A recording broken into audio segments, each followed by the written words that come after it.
malalaking alon mga idol. Kaya pumasok kami dito kasi dito pag habagat walang alon. Ito pala yung huli namin ngayon. Yan mga idol.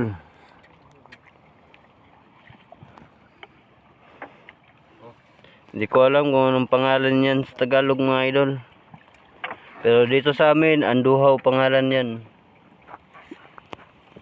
At ito pa mga idol, oh. Yan.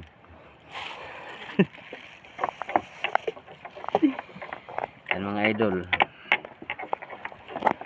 Pang 10 piraso pala ito mga idol. Yan. Yan. Pang 10 piraso yan. At ito naman nandito. Ito naman nandito. Mamaya